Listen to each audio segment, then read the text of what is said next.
Ah, salut Tim. Alors, ça va? Le nouvel iPhone? Déjà? Bon, t'inquiète pas, j'arrive tout de suite.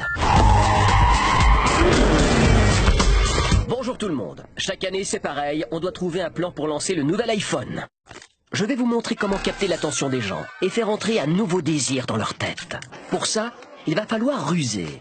Au lieu de montrer le nouvel iPhone, on va le cacher. Ça s'appelle le mystery marketing. Premièrement, annonciation. L'objectif du mystery marketing, c'est de surfer sur la croyance des fans. Et qui dit croyance, dit religion. Vous, votre fête religieuse, ce sera la keynote annuelle. Pour commencer, on va annoncer l'événement. On va envoyer des invitations super mystérieuses.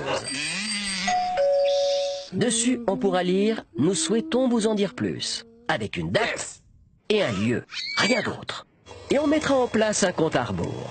Bien sûr, tous les fans pensent au nouvel iPhone, mais plutôt que de confirmer, on ne dit rien. Deuxièmement, évocation. Pour le lancement de l'iPhone, vous allez prendre un lieu déjà bien chargé de l'histoire d'Apple. Le lieu mythique où tout a commencé. Le centre de conférence où Steve Jobs a présenté le premier ordinateur Macintosh en 1984.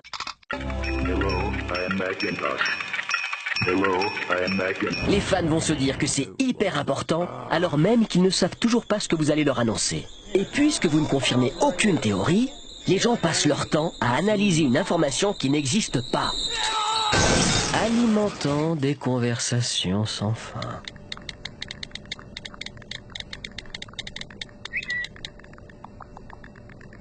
Troisièmement, incarnation. Toute religion a ses cathédrales, et vous aussi, vous allez faire construire la vôtre à côté du centre de conférence. Ce genre de chapiteau tout blanc et énigmatique va focaliser l'attention de tous. On rajoute même une couche de mystère en faisant fuiter que les ouvriers qui installent le chapiteau dehors ne sont pas les mêmes que ceux de dedans, qu'ils ont une clause de confidentialité et que les appareils photos de leur téléphone sont obstrués.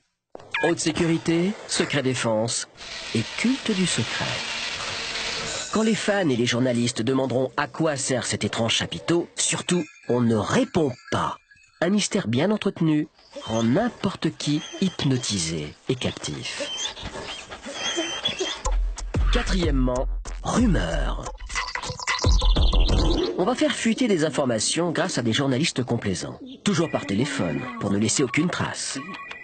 D'un côté, ça permet de tester le public en amont, vérifier comment il réagit, et de l'autre, le préparer à une information dure à accepter, comme par exemple, un prix de vente super cher. Si le journaliste complaisant décide de se la jouer critique, au prochain coup, pas de coup de fil. Le mystère, c'est une mise en scène. Et la mise en scène, c'est le contrôle. Cinquièmement, révélation. Le jour du lancement, comme prévu, on lève le mystère. Et pour la première fois après de longs mois d'attente, Apple s'exprime enfin. Grâce au mystery marketing, le monde entier vous écoutera attentivement. Et en plus, la presse relaiera l'information, vous offrant une campagne publicitaire internationale et gratuite.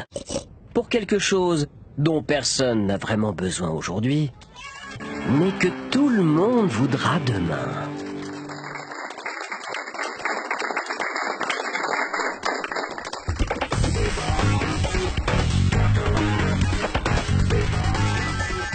Ah, bonjour Charles, ça fait longtemps.